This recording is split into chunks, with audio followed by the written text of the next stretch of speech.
Welcome back to the Laughing Liberal Lectures. I'm your host, Rob Downey. Today we're going to talk about a few words and a few phrases that are become more common currency these days in the mouths of both Republicans and Democrats, liberals and conservatives. First, let's talk about the one that's used by maybe the least healthy person any of us know, the least stable person any of us know, President Trump. He's taken recently to calling his opponents in the midterm elections, the Democrats or any liberal, he's taken to calling us communist.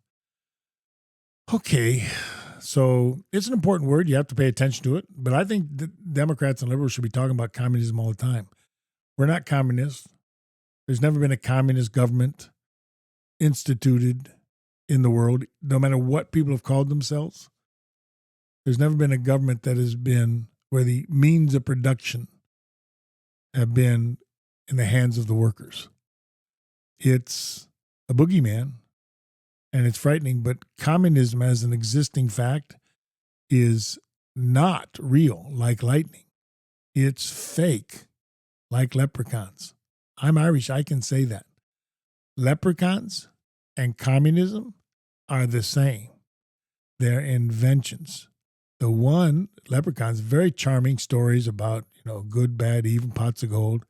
Nothing charming about an accusation of communism, so liberals should be talking about it. And just to say, it's a weak word used by weak people. So let's get communism off the table by talking about it as much as Donald Trump does. Then there's socialism. So we're going to talk about democratic socialism and social democracy, but let's get this on the table. All Americans today are socialists. The things we do for us with no intention to make a profit are socialism. Building an interstate highway system, having a Marine Corps and a National Guard, public hospitals, public schools. The things we do for us, Social Security, Medicare, these are all socialism. We have lots of socialism in our otherwise demonstrably capitalistic economy.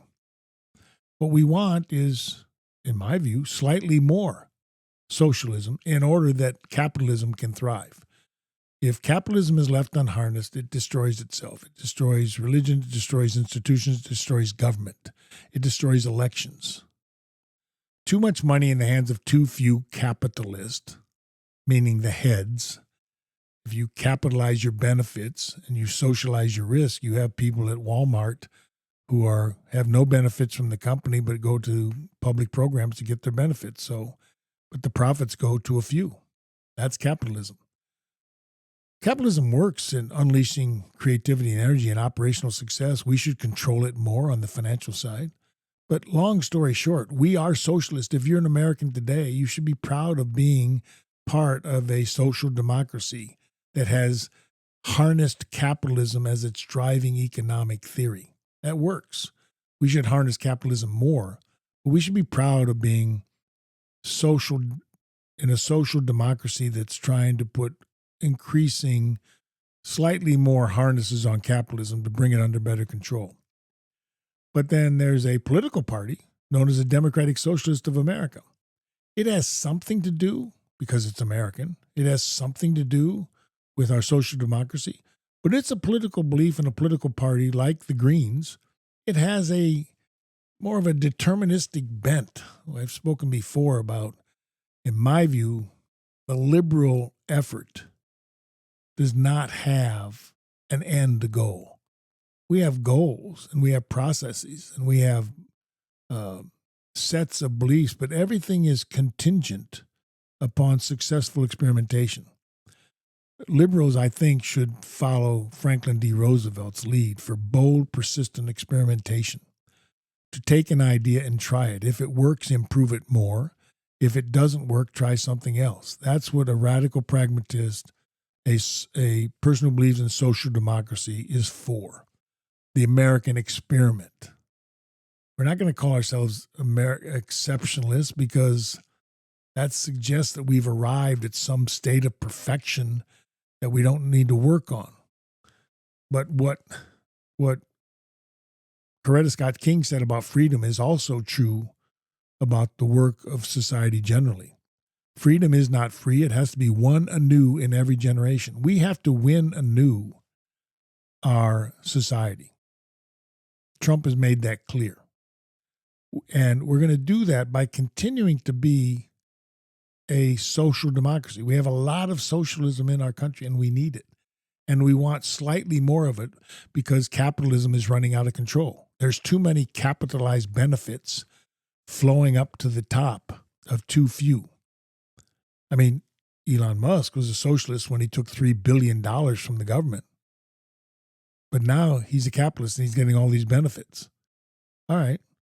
I don't disagree with a leader who increases operational excellence, making money, but Tesla is not, by any objective measure, worth a price to equity ratio of 95-1.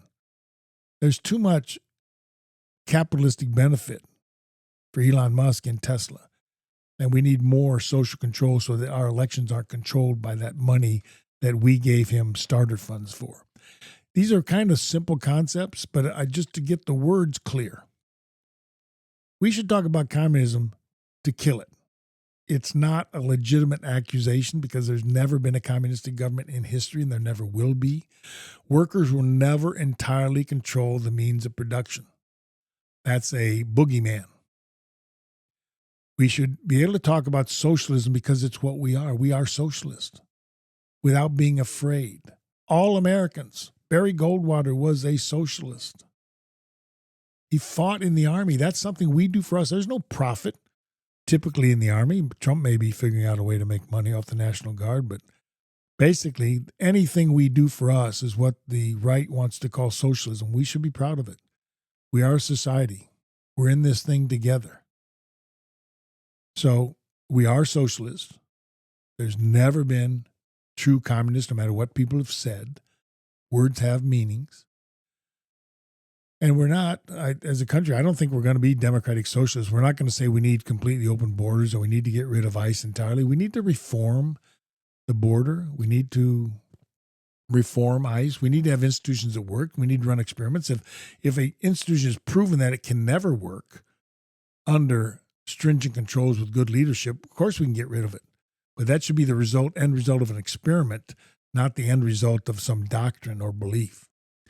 So just to be clear, we are socialist all. I believe in social democracy as a radical pragmatist. I want to run the experiments. Can there be such a thing as national parks? Can there be an interstate highway system? When you find out it works, keep it. If there's a Hoover Dam that provides electricity, keep it. That's socialism. We're not communist, and I don't think that we should be easily accused of being a democratic socialist.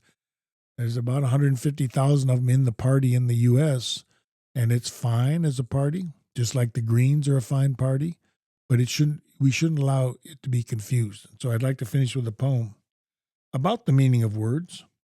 And this poem from Shakespeare is not easily interpreted. It's just in previous discussions I've challenged Plato and Einstein. Now I'm going to challenge Juliet Capulet, who said about her Romeo that he should just change his name so that she could love him as a man and not be caught up in the politics, the Italian politics between the Montagues and the Capulets.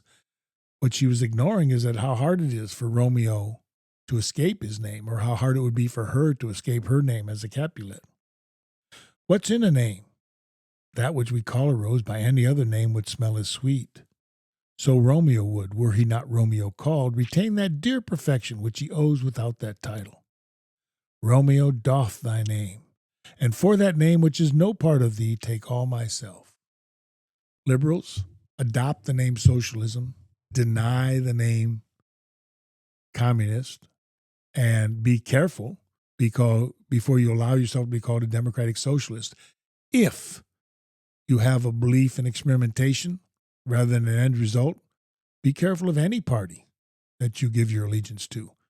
As liberals, we believe that what the Talmud says, we do not need to finish the work. We need to begin the work and continue the work, because the work will always be there, and the work is the goal. It's the blessing. Thank you.